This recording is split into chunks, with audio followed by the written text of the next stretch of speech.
참예수님, 네, 반갑습니다. 네, 이번 강의의 주제는 변화의 도전이라는 주제로 강의를 하도록 하겠습니다.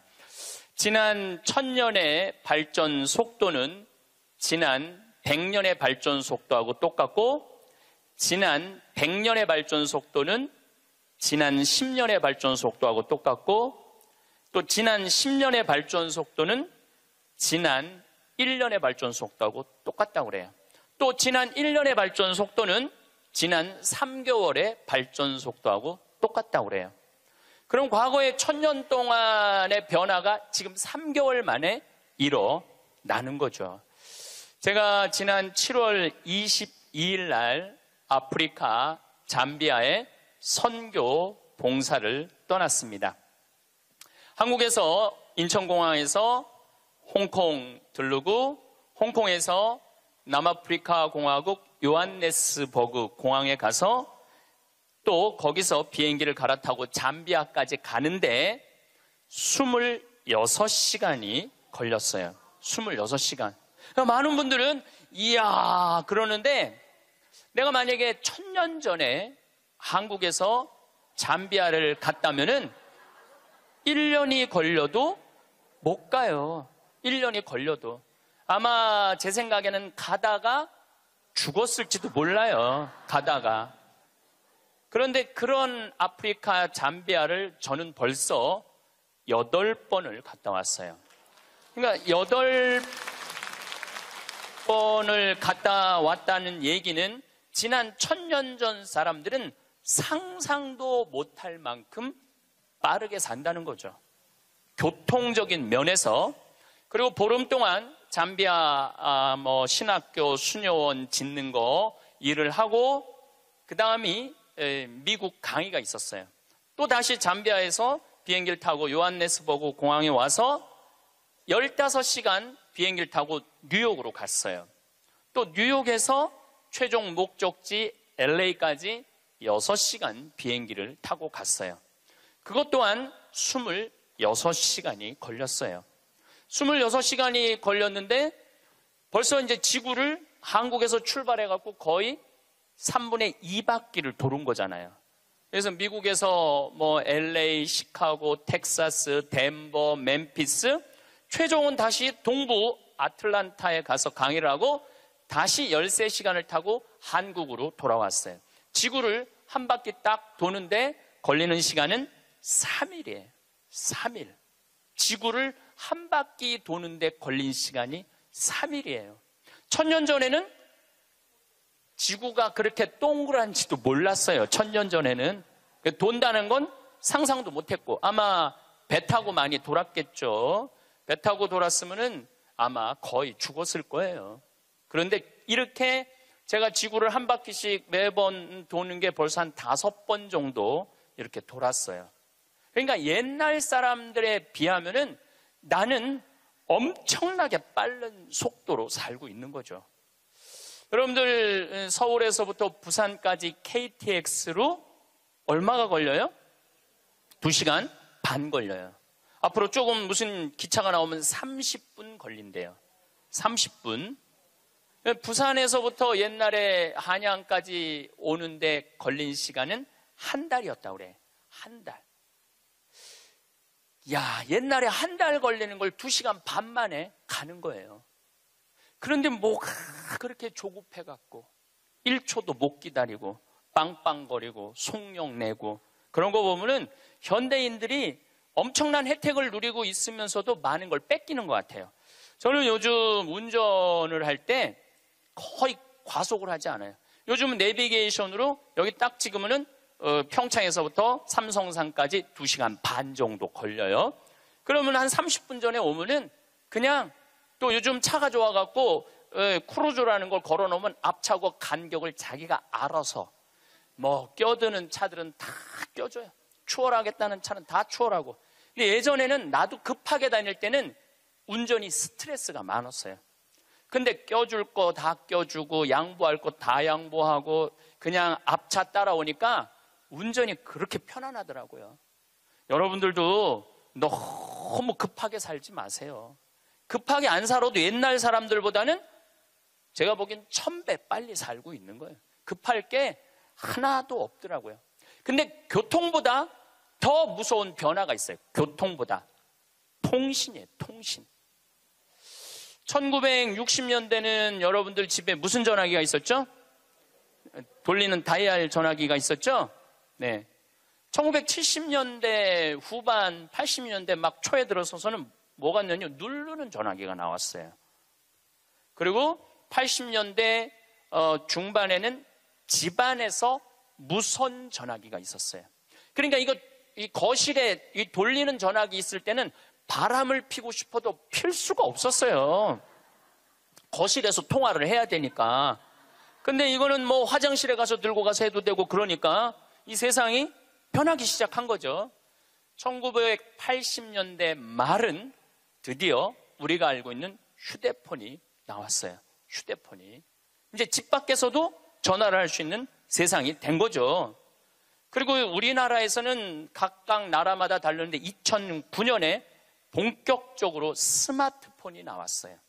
이 스마트폰 안에는, 그래서 제가 오늘 특별히 휴대폰을 갖고 왔는데 이 안에는 모든 게 다 들어와 있어요. 이걸로 내 차 시동도 걸을 수 있고, 이걸로 텔레비도 볼 수 있고, 동영상도 볼 수 있고, 음악도 들을 수 있고, 인터넷도 할 수 있고, 유튜브도 볼 수 있고. 이게 못하는 게 없어요. 정말 못하는 게, 요 조그만 거 안에 못하는 게 없어요. 1960년대 컴퓨터가 처음 나왔을 때 컴퓨터 미사일 궤적 계산하느냐고 컴퓨터를 썼어요. 그 컴퓨터 크기는 30톤이었어요. 30톤. 그러니까 이 앞에 앉아 계신 여러분들 꽉. 그런데 그거보다도 이게 성능이 더 좋아요. 훨씬 더 좋은 세상에 살고 있어요. 할머니들이 내가 지난주에도 명동에 모임이 있어서 갔었는데 이렇게 걷다 보면 할머니들이 날 만나면 너무너무 반가워해요. 아이고, 신부님 여기서 만나다니, 명동 길에서. 그럼 할머니 4분이 이렇게 만나면은 사진 찍자고. 휴대폰이 있으니까 사진 찍자고. 근데 또 찍을 줄을 모르니까 그 중에 제일 젊어 보이는 할머니한테 네가 찍으라고. 네가 제일 젊으니까. 이건 젊을수록 유리하잖아요, 휴대폰은. 근데 이 할머니가 이런 말 합니다. 나도 잘 몰라. 그래도 네가 찍어, 신부님이랑. 이런 기회가 어딨어.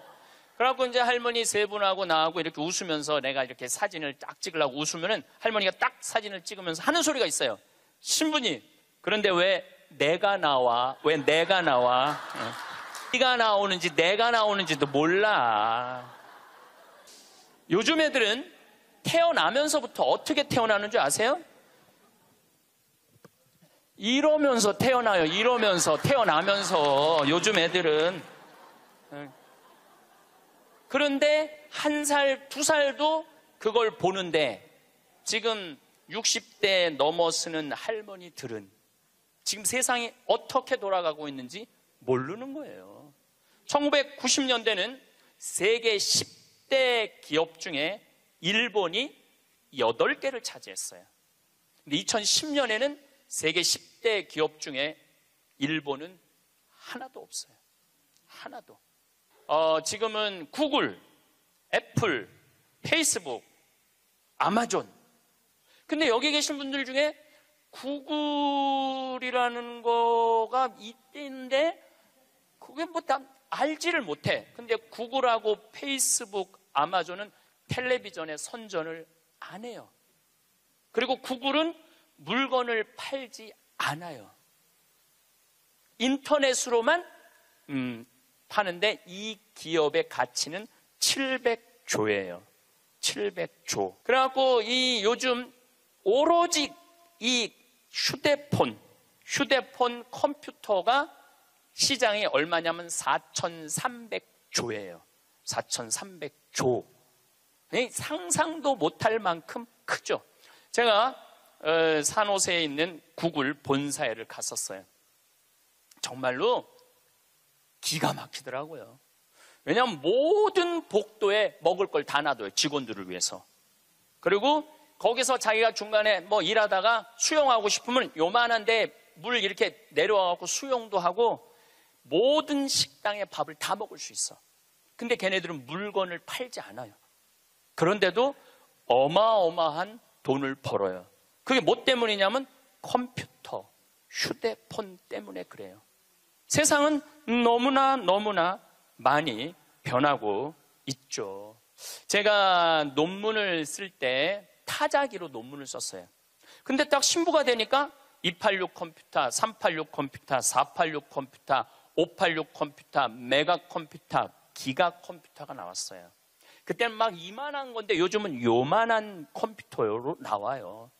제가 왜 이런 말씀을 드리느냐 하면 50살 이상부터는 컴퓨터에 대해서 깜깜해요. 휴대폰에 대해서 깜깜해요. 세상은 컴퓨터, 휴대폰 세상으로 살아가고 있는데 여기 계신 분들은 깜깜이로 살아가는 거야. 깜깜이로 살아가는 거예요. 그런데 문제는 뭐 그런 거 있어도 무슨 문제야. 그냥 살면 되지. 그런데 깜깜한 상태로서 몇 년을 살아야 되느냐 하면은 50년을 더 살아야 돼요. 깜깜한 상태에서 50년을. 우리 생태마을에 오늘도 이제 피정객들이 들어와 계신데 저녁에 프로그램이 제 강의 말고도 7시부터 8시까지는 별 이야기를 해요. 우주에 관련된. 우리가 이제 생태마을이잖아요. 우주에 관련된. 근데 너무너무 좋아해, 사람들이. 그 이야기를. 그 하는 선생님이 그 공부를 많이 하셨어요. 그래갖고 캐나다에서 오신 분들이 그 별 얘기를 듣고 우리 캐나다 토론토에도 와서 강의해달라고 그럴 정도로. 그래서 그 선생님이 신부님 덕분에 내가 캐나다 가서 강의하게 생겼다고. 그리고 8시부터는 이번에 7월 1일 날 주교님께서 우리 생태마을에 많은 피정객들이 오니까 시카고 대학에서 상담 심리 박사학위를 딴 신부님을 보내주셨어요. 이 신부님은 8시부터 9시까지 무슨 프로그램을 하느냐면 별별 이야기를 해요. 별별 이야기를 다 해보자 이거야. 별별 이야기를. 그래서 이제 뭐 마음이 답답한 분들이 원두막에 모닥불 펴놓고 이야기를 원래는 1시간 하는데 대개 2시간에서 2시간 반 한대요.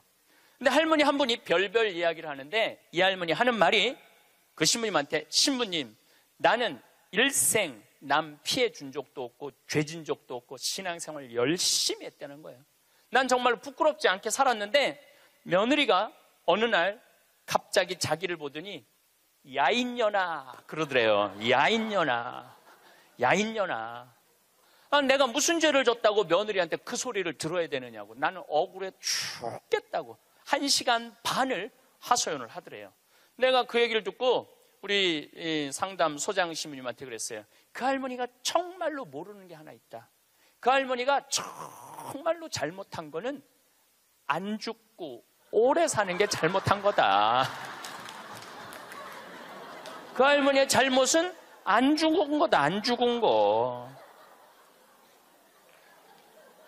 옛날에는 집안에 그 장수하는 어르신이 있으면 집안에 가문의 자랑이었어요.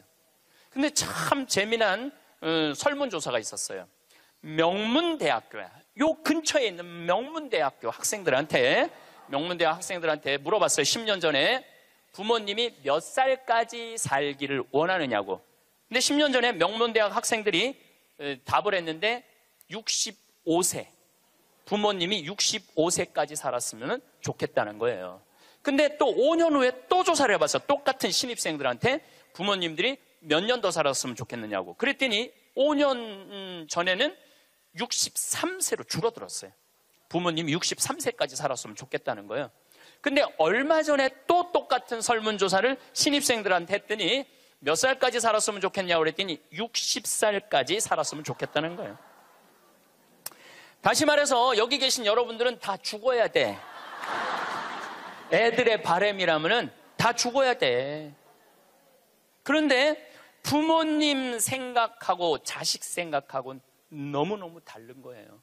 부모님은 손자도 보고 싶고 증손자도 보고 싶고, 그런데 자식들은 다 키웠고 할 일 다 했으니까 죽어라 이거예요. 죽어라. 제가 왜 비행기 얘기도 하고 휴대폰 얘기도 했느냐 하면 세상은 너무나 많이 변하고 있어요. 그런데 누가 세상의 변화를 못 읽느냐 하면 여기 계신 50대, 60대, 70대 되신 분들이 세상이 어떻게 돌아가는지 모르고 있는 거예요. 그게 큰 문제라는 거예요. 그걸 세상이 돌아가는 걸 알면 대처를 할 텐데 세상 돌아가는 거에 대해서 알지를 못하니까 야인녀나 이 소리를 듣는 거예요. 그러니까 여러분들 며느리한테 야인녀라는 소리 안 들으려면 어떻게 하면 좋아? 아니지, 죽으라는 얘기가 아니야. 죽으라는 얘기가 아니라 자식하고 같이 살 생각을 처음부터 하지 말아야죠. 왜 자식하고 같은 집에서 살아요? 그러니까 그런 마음으로 인생을 바라봐야 된다는 거예요. 그런데 아마 2040년에는 아마 제 생각에는 아이를 거의 낳지 않을 거예요. 2040년이 되면은 아이들을 안 낳아요. 왜 아이들을 안 낳느냐면 지금 대한민국의 애들 고통스러워요, 안 고통스러워요? 공부하느냐고 고통스럽죠? 경쟁하느냐고 고통스럽죠? 그러니까 애들을 세계에서 가장 애를 안 놓는 나라에 이유가 있는 거예요. 애들이 고통스러우니까 너무너무 고통을 겪으니까 또 지금 애를 안 낳는 30대, 40대들은 자기네들이 그렇게 고생을 했으니까 내 자식이 이 세상에 태어나갖고 그 경쟁 속에 애를 키우고 싶지 않은 거예요. 그래서 애를 안 낳는 거예요. 2030년, 40년. 그러니까 지금 여러분들은 자식이라도 낳고 자식한테 투자라도 하지만은 2030년, 40년 되면 아예 자식을 안 낳을 거라는 얘기예요. 지금 대한민국은 저출산 때문에 이 민족이요, 애를 안 낳으면 민족이 사라지게 돼 있어요. 그러니까 이 대한민국의 존재 자체가 걸려 있는 거예요. 이게 정말 보통 심각한 문제가 아니에요. 그러니까 애를 많이 낳는 유일한 방법은 국가에서 대학까지 등록금을 대주는 거예요. 국가에서 대학까지. 아니 근데 이게 불가능한 얘기가 아니고 유럽은 대학까지 다 국가에서 등록금을 내줘요. 심지어는 박사기까지 내주는 나라들도 있어요. 국가가 책임지면은 여러분들 국가가 등록금 다 대주면은 여러분들은 훨씬 짐이 가볍죠.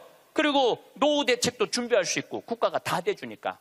또 애를 많이 낳게 하려면은 국가가 뭐도 해야 되느냐면은 할머니 할아버지들한테 연금도 다 보줘야 돼. 연금도 지금 20만 원 40만 원 주잖아요. 그거 80만 원 90만 원까지 올려야 돼. 80만 원 90만 원까지 올릴 수 있어요. 여기 그러니까 내가 답답하다는 거예요. 그걸 어떻게 주느냐고. 우리나라 경제 규모에 있는 나라들은 다 80만 원 90만 원 줘요. 지금 다른 나라들은 80만 원 90만 원 다 줘요. 누구한테 돈 뺏어서? 기업하는 사람들한테, 돈 많은 사람들한테 뺏어서 국민들한테 주는 거예요. 그래야지 국가가 살아나는 거예요. 얼마 전에 하와이에서 우리 할머니들 25분이 평창으로 1박 2일 피정으로 왔어요. 피정하고 그 다음에 어디로 가? 제주도로 가서 전주로 갔다가 서울 가서 다시 하와이로 간대요. 그러면은 그 할머니들이 그렇게 비행기 값 내고 그렇게 일주일, 2주일 한국에 여행 오는 이유가 뭐냐면 하와이는 다른 미국보다 하와이하고 알래스카는 연금을 많이 줘요. 거의 90만 원, 100만 원, 110만 원까지 준다고 그러는 것 같아요. 하와이는. 근데 이 할머니들이 돈을 안 쓰고 가만히 있어갖고 통장에 3만 달러가 넘잖아요. 그러면 다음에 연금을 줄여요. 이 할머니는 돈이 필요 없나 보다. 그래갖고 연금을 줄여. 그러니까 이 할머니들은 돈이 나오면 그거 모아갖고 다 써야 돼. 근데 미국에 간 우리나라 하와이 할머니들도 이제 똑똑해갖고 그런 할머니들도 있지만 자식들한테 돈 안 줘요. 그거 다 써갖고 다 써. 그러니까 한국도 출산율을 높이는 방법은 뭐냐 하면은 애들 등록금 다 대주고 그 다음에 할머니들, 할아버지들 연금 다 대주면은 아니 애 낳으면 국가에서 등록금 대주고 그 다음에 늙으면 국가에서 용돈 주는데 애를 안 낳을 이유가 뭐가 있어? 애가 얼마나 사랑스러운데. 애기가 사랑스럽지 않아요? 아주 쉬운 일이야. 저 신부님 참 답답한 얘기하네. 돈이 어디 있어서 그런 걸 하느냐고. 여러분들 내가 조금 전에 교도소 아주 굉장히 높은 분을 만나고 왔는데 교도소에 죄수 한 명 1년에 돌보는데 들어가는 돈이 2,500만 원이래. 2,500만 원. 일주일에 한 번씩 고기 80년대부터 나왔대. 그리고 요즘 보리가 비싸갖고 다 쌀밥 준대. 다 쌀밥 준대. 보리가 비싸갖고. 그러면은 2,500만 원을 들여갖고 그 사람들을 감옥에다가 집어 넣는 게 낫느냐? 그 사람들 한 달에 200만 원씩 줘가면서 이 세상에서 건강하게 사느냐? 그게 어디가 좋을 것 같아요? 뭐가 좋을 것 같아? 세상에 나와갖고 한 달에 200만 원씩 국가가 줘갖고 쓰는 게 나라 경제에도 도움이 되는 거예요. 우리가 이 자본주의 국가, 민주주의 국가에서 돈을 아낀다고 이게 국가가 돌아가는 게 아니에요. 옛날에 못 먹고 못 살 때는 아껴야지. 근데 지금 대한민국은 돈이 흘러 넘쳐요. 돈이 흘러 넘쳐요. 이거를 골고루 온 국민들한테 다 보내야 돼. 근데 첫 번째 보내는 건 교육비 전액 국가가 부담하는 거예요. 두 번째는 할머니, 할아버지들 국가가 책임지는 거예요. 그러면은 나라는 잘 돌아가게 있어요. 죄도 없어지고 범죄도 없어지고. 학교는 그럼 어떻게 해야 되느냐? 학교 가서는 공부 가르치면 안 돼요. 경쟁을 가르치면 안 되고 사랑하는 방법, 이웃을 배려하는 방법, 협동하는 방법, 재미있게 사는 방법, 노래하고 춤추고 놀이를 가르치면은 대한민국은 정말로 행복한 나라가 될 거예요. 근데 우리는 경쟁만 앞세우는 거예요. 1등만 앞세우는 거예요. 그래서 애들이 참 착하잖아요. 그리고 순한 애들한테 뭐라고 그러냐면 너 그렇게 착해 빠져갖고 어떻게 이 세상을 살라고 그래. 너 독하게 마음 먹고 살아야 돼, 세상. 그러니까 계속 독해라고 그러니까 애들이 중학교, 고등학교만 되면 독해져 있어, 애들이. 독해져 있어요. 이게 지금 대한민국이 뭐가 잘못된 거죠. 20년, 30년 후에는 우리가 굳이 공장에 가서 일하지 않아도 돼요. 왜냐하면 누가 다 할 거냐면 로봇가 다 해요. 그러면은 앞으로 20년, 30년 후에 대한민국이 행복하려면 어떻게 해야 되냐면 국민들이 뭐에 정통해야 되냐면 인문학에 정통해야 돼. 인문학이라는 건 뭐냐면은 인간의 가치는 뭐고 어떻게 살아야 되고 어떻게 잘 죽어야 되고 그 높은 정신적인 수준이 있으면은 서로 나누고 사는데 별 문제가 없다는 거예요. 앞으로는 컴퓨터가 우리 반 이상은 해요. 우리 살아가는 거 반 이상은 컴퓨터가 해요. 지난번에 알파고하고 우리 이세돌하고 바둑 둔 거 아시죠? 네. 4승 1패. 알파고가 4승 1패 했어요. 이세돌이 1승을 했어. 유일한 1승이에요. 커제는 세계 바둑 1위 커제는 3전 3패. 근데 놀라운 건 알파고가 뭐라고 그랬냐면 인공지능 컴퓨터 얘기하는 거예요. 뭐라고 그랬냐면 이제는 인간하고 더 이상 바둑은 두지 않는다. 수준이 떨어져 갖고 더 이상 바둑은 두지 않는다는 거예요. 인간하고. 왜냐하면 자기 학습을 하거든. 자기 학습. 여러분들 요즘 로보 어드바이저라고 있어요. 로보 어드바이저. 이게 뭐냐면은 주식 투자할 때 이 로보 어드바이저한테 내 거 좀 투자 좀 해달라고 그러면 얘가 투자하는 거야. 근데 이 로보 어드바이저가 투자를 하면은 평균 수익률이 3에서 5%래요.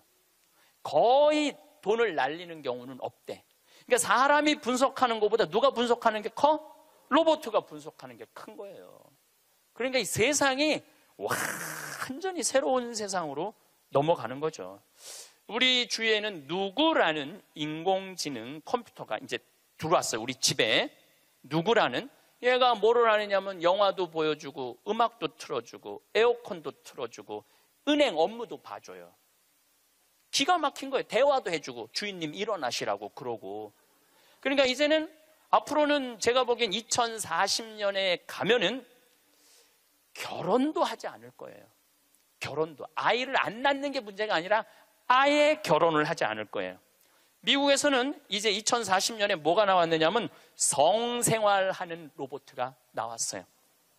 2009년에 라스베가스에서 로봇 전시회를 했는데 록시라는 여자 컴퓨터가 나왔어요. 근데 키가 1m 70, 몸무게가 54kg. 그리고 이 고무 합성 재질로 해갖고 만지면은 여자 피부 만지는 기분이 들어요. 근데 문제는 얘는 오르가즘도 느끼는 거예요. 그러니까 굳이 이제 결혼 안 해도 돼. 아니 왜 굳이 머리 복잡한 여자하고 살아? 아니 같이 잠자리도 해주는 로봇 록시가 나왔는데, 근데 이게 가격이 얼마냐면 1,000만 원이야. 1,000만 원. 근데 앞으로 싸기도 싸죠. 싸요. 그런데 지금 2009년에 이 전시회가 시작이 됐는데, 제가 보기엔 2030년, 40년 되면은 거의 아내 역할까지 해주는 로봇가 나올 거예요. 그리고 성격도 고를 수 있대. 까칠한 여자를 고르고 싶으면 까칠한 여자를 고르고, 부드러운 여자를 고르면 부드러운 여자를 고르고. 근데 일본에서 2015년에 무슨 로봇가 나왔느냐면 아즈마 히카리라는 로봇가 나왔어요. 아즈마는 일본어로 나를 맞아주는 아내라는 로봇이야. 나를 맞아주는 아내야. 근데 놀라운 거는 이 아즈마는 취미는 애니메이션 감상이고 특기는 계란 후라이 만들기예요. 좋아하는 음식은 도너츠예요. 벌레를 매우 두려워하지만 열심히 일하는 사람을 위해서는 무엇이든지 도와주는 영웅의 여자야. 이 여자는 아침에 여보 일어나요, 출근해야죠, 남편을 깨워요. 그리고 남편이 저녁에 나 몇 시에 퇴근할 거야, 그럼 날이 더우면 에어컨을 틀어놔요. 목욕물도 데워놔요. 이 로봇은 당연히 성생활도 같이 해주는 로봇이죠. 세상이요, 근데 문제는 이 꼴 저 꼴 안 보고 죽으면 되는데 그 모든 꼴을 다 봐야 돼. 근데 그게 어떤 건지도 모르고 우리는 살아가는 경우가 너무 많아요. 이 록시를 만든 개발자의 최종 목표는 섹스를 넘어서서 실질적인 동반자의 여자를 만드는 게 최종 목표예요. 그러니까 단순히 상담도 고민도 위로도 해주는 거죠. 2040년이 되면은 어떤 로봇가 나오느냐면은 벌써 이제 감정을 느끼기 시작한다고 그래요. 감정을 느끼는 로봇가 나온대요. 그럼 감정을 느끼면은 이것도 연구하고 저것도 세상 책도 읽어보고 요즘 빅데이터라는 게 있어요. 모든 정보를 모으는 거야. 근데 모든 정보를 모아봤더니 하느님이 있는 것 같아. 로봇가 생각해 보기엔. 그래갖고 나도 좀 세례를 받아야 되겠다. 나도 좀 신앙생활을 해야 되겠다. 그래갖고 나한테 와갖고 신부님 저 세례 좀 주세요. 저 록시가 와갖고 신부님 저 세례 받고 싶어요. 세례 줘야 돼 말아야 돼? 안 돼요? 내가 너 세례 못 줘? 그러면은 얘가 이럴 거예요. 신부님 걱정하지 마세요. 우리가 세례 주는 로봇을 만들면 돼요. 세례 주는 로봇 만들면 돼요. 이게 굉장히 복잡한 이야기인데 이게 진화의 한 과정이에요. 우리가 무슨 네안데르탈인, 무슨 호모사피엔스, 크로마뇽인, 이게 다 진화되면서 우리가 됐잖아요. 그럼 우리가 또 진화를 해갖고 그런 DNA 조작 인간, 이 DNA 조작 인간도 제가 언제 얘기를 했냐면 1997년부터 얘기했어요. 앞으로는 DNA 조작 인간이 나올 거라고. 3D 컴퓨터 얘기는 많이 들어봤죠?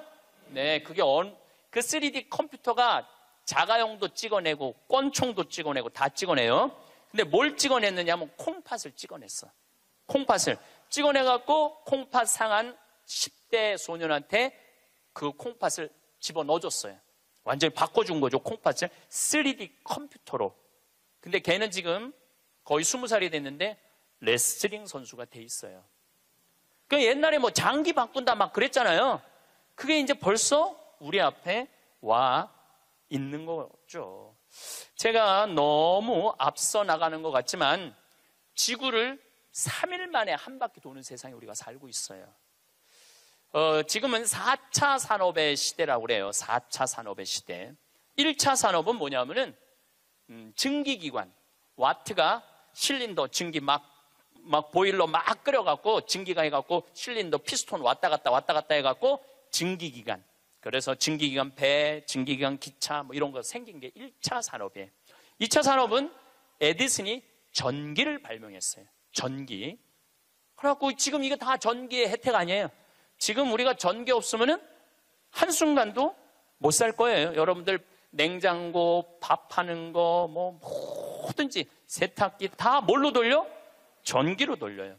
그런데 1980년대부터 본격적으로 이제는 누구의 시대가 왔느냐면 컴퓨터 시대가 왔어요. 거기에 혁신적인 사람이 벌써 죽었지만 스티브 잡스라는 사람이에요. 이제는 컴퓨터가 이제 끝나갖고 인공지능이 와갖고 이제는 4차 산업의 시대로 접어들고 있어요. 4차 산업. 4차 산업의 시대는 우리 인간하고 DNA 조작 인간하고 그 다음에 인공지능 인간하고 공유하는 세상이 온다는 거예요. 공유하는 세상이. 완전히 새로운 세상이 펼쳐지죠. 그 며칠 전에 우리 동창신부 25주년이라 미사 같이 봉헌을 했어요. 내가 너무너무 사랑하는 동창신부라 분당에 가갖고, 근데 또 뭐 같은 신부님이 와갖고 얘기를 하는데 자기가 오스트리아 대사가 자기를 초청해갖고 오스트리아를 갔는데 아주 시골을 갔대요.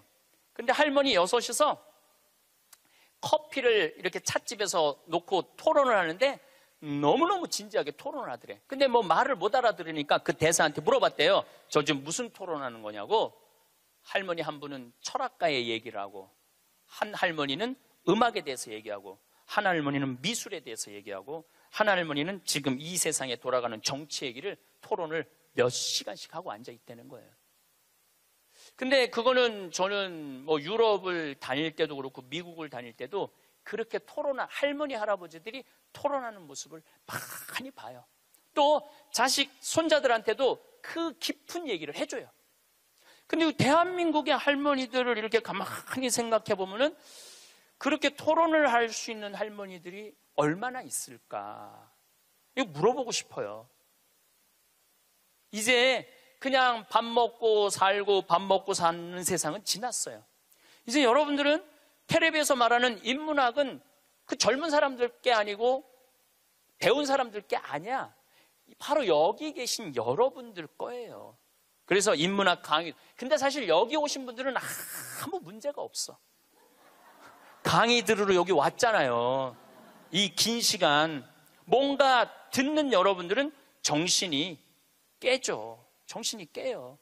근데 듣지도 않고 변화에 대해서 들여다보지 않는 분들은 참 답답한 거예요. 그 시대는 변하는데 나만 안 변해. 그 시대는 변하는데 나만 안 변하는 사람들을 내가 이번에 미국 가서 보고 왔어요. 미국에 가보니까 70년대 이민 간 분들은 70년대 한국만 생각해. 80년대 이민 간 분들은 80년대 한국만 생각해. IMF 때 쫄딱 망했을 때 이민 간 분들은 그때만 생각을 해. IMF 우리가 탈출한 지가 얼만데. 그러니까 70년대 이민 간 분들 얘기를 들어보면 폰이 미국으로 수출했거든요. 그러면 미국의 길에 서 있는 건 다 폰이라는 거야. 그거 무슨 깡통 찌그러뜨려갖고 폰이를 만들어갖고 수출을 했다고 그래요. 그러니까 자기는 한국차 안 산다는 거예요. 근데 폰이 만든 지가 언젠데 아직 폰이 얘기를 해. 한국에 폰이도 없는데. 그리고 내가 우리나라 차들을 타보면은요, 벤츠, BMW 부럽지 않아요. 정말로 차 잘 만들어요. 그런데 70년대 생각만 하는 거예요. 들여다볼 기회가 없으니까. 한국에 30년 동안 안 와봤으니까. 안 와봤으니까 그때 얘기만 하는 거예요. 또 이번에 시카고 강의를 갔는데 시카고는 눈이 많이 온대요. 근데 이 시카고는 눈이 오면은 눈 떨어지기 전에 제설차가 기다리고 있다가 눈이 떨어지면 다 친대. 내가 강원도 산다니까 강원도는 제설차가 2대밖에 없지만은 우리는 눈 떨어지기는 다 친다는 거예요. 그분은 80년대 이민 간 분이에요. 제가 강원도 평창에서 살잖아요. 평창도 요즘 눈 떨어지기 전에 제설차 기다리고 있다가 떨어지기 전에 다 쳐요. 염화칼슘 뿌리고. 제가 12월 달에 매일 강의 나오잖아요. 거기 눈 많이 와요. 그러면은 새벽에 보면 다 눈 치는 소리가 들려요. 그러면은 운전하고 나오는 거예요. 그러니까 모르는 거지. 들여다보질 않았으니까. 그리고 자기가 옳다고 고집 주장을 피는 거죠. 근데 가만히 내가 미국에 이민 가신 분들을 보니까 이분들은 미국 책도 안 읽고 한국 책도 안 읽더라고. 근데 미국에 이민 간 분들이 대개 경력을 보면 서울대 졸업한 분들 많아요. 영어 할 줄 알아야지 가잖아요. 그런데도 변화에 적응하지 않으니까 못 견디더라고요. 사람은요, 끝도 없이 공부를 해야 돼요. 제가 미국에 가서 이 얘기를 꼭 해요. 우리나라는 버스를 타고 가다가 앞에 데모를 해. 그럼 버스에 뭐라고 떠요? 목적지까지 제 시간에 못 갈 것 같다. 여기 내려갖고 지하철 몇 호선 여기 있으니까 타고 가면은 될 것 같다. 그런 자막이 떠. 그리고 내가 오는 내 차 기다리는 차가 그거 전부 다 뜨죠? 예. 미국은 상상도 못하는 일이에요. 미국은. 나라가 커갖고 그렇게 할 수가 없어. 우리나라처럼 이 IT 기술이 잘 돼 있는 나라는 세계에서도 없어요. 다니면 얼마나 답답한지 몰라요. 다른 나라 다녀보면은. 저는 지금 총 60개 나라를 다녔고, 미국을 벌써 뭐 10번도 더 왔다 갔다 하고, 전 세계를 돌아다녀 보잖아요.